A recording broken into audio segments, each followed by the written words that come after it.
I am a person who had experience in a community of programmers in the 1970s, and we shared software. And this was a good way of life, and then the community was destroyed. And I was faced with using proprietary software that you're not allowed to share and change. And looking at this, I felt revulsion, and I said, I refuse to live that life. But the only way to keep using computers and not be part of that ugly, divided way of life was to build an entire new world of software. So we built another continent in cyberspace where we could go and live in freedom. Free software is software that gives the users freedom in using it. It means you have the freedom to run the program any way you like, the freedom to study what the program does and change it to suit your needs. That's the freedom to help yourself. And if you aren't a programmer yourself, you can hire someone else to do those things for you. And you can have the freedom to help your neighbor, which is the freedom to distribute copies to others. And you have the freedom to help build your community, which is the freedom to publish an improved version so others get the benefit of your work. Life presents people with lots of opportunities to lose their freedom. And so we have to defend our freedom constantly, or we will lose it. But in order to defend our freedom, we have to value it. And in order to value it, we have to know what it is. Then you can understand why it's important, and then you can fight for it when it's threatened, because it is threatened constantly. In 1983, I announced the plan to develop a free software operating system. In order to run your computer, you need an operating system. And all the operating systems then were proprietary, non-free. In order to live in freedom, I would have to have a free operating system. As an operating system developer, I felt that I had a chance of developing one, especially if I could recruit lots of other people to join in. GNU plus Linux is the combination of the GNU operating system and a program whose name is Linux. I'm a hacker, and I've been a hacker since the 1960s in spirit, although I didn't know the word yet. But this word doesn't mean what most people think it means today. To be a hacker means to do things in a spirit of playful cleverness, exploring the limits of what's possible. So you can be a hacker in all sorts of different media. Programming is just one of them. Pirates are people who attack ships. People who share software are good neighbors. Free software shows how globalization can be a good thing.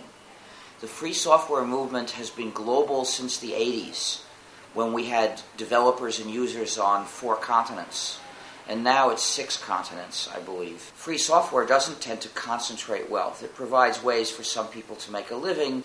So we can here see the contrast between globalization of power versus globalization of voluntary cooperation. Free software makes it hard to have global megacorporations that suck money out of everyone in the world and create the digital divide.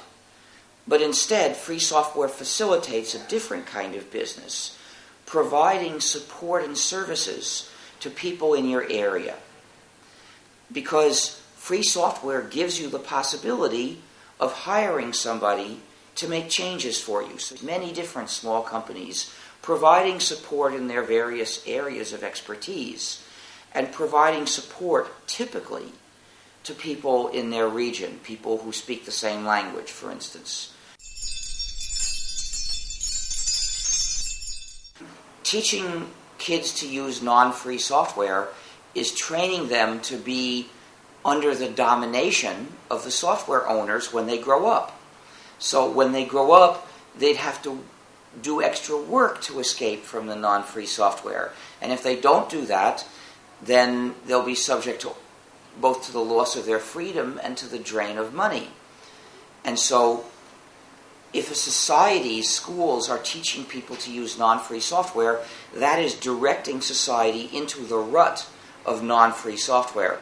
The free software movement is partly inspired by the ideal of scientific cooperation, the idea that we're working together to advance human knowledge for the benefit of everyone. And people are starting to take the inspiration back to science because, of course, the spirit of scientific cooperation is endangered today. It's endangered by corporate funding for research. Government agencies and everybody ought to switch to free software so that you have control of your own computers. With non-free software, there's an owner, and the owner controls the software, controls what it does. You don't have any power. The owner has the power over you.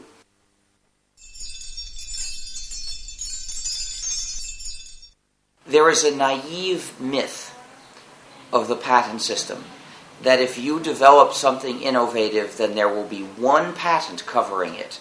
The patent, people say. And they assume that you, who designed this innovative product, will get the patent. But that's not how it works, at least not in software.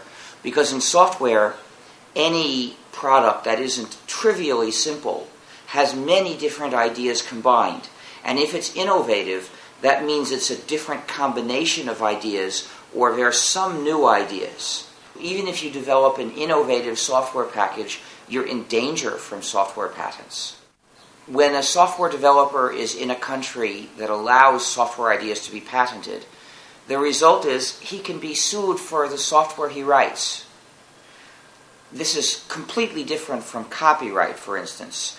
With a system of copyright, if you write a program, nobody else has a copyright on it, only you do. But patents work very differently.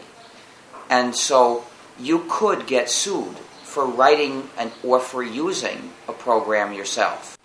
Microsoft is trying to get patents on de facto standards that are important. For instance, you may have heard of Microsoft.NET. Microsoft is applying for a patent on important basic ideas in .NET. Microsoft is designing a new file format for Word to use. It's an extended version of XML, and Microsoft is applying for a patent on that too. Because the megacorporations have so many patents, they can pressure everybody else to cross-license with them. So you shouldn't think that software patents would protect small developers in any way from competition from megacorporations. It won't work. Right now, Europe is considering a directive on software patents. In fact, the text of the directive was written by the Business Software Alliance. We know that because it was released in Word format, and they forgot to expunge the deleted portions of the text and other hidden information, which people were then able to look at and see who really wrote it. It was somebody who works for the Business Software Alliance.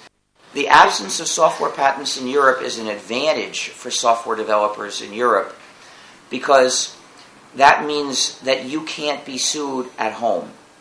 You see, because the U.S. has software patents, anybody in the world can apply for a U.S. software patent and then attack us poor Americans. So we're vulnerable to everybody. Europeans can get U.S. software patents and sue us. But we can't get software patents here and sue you as long as you don't allow software patents. So you should maintain your advantage, and eventually I hope the U.S. will wise up and get rid of its harmful policy.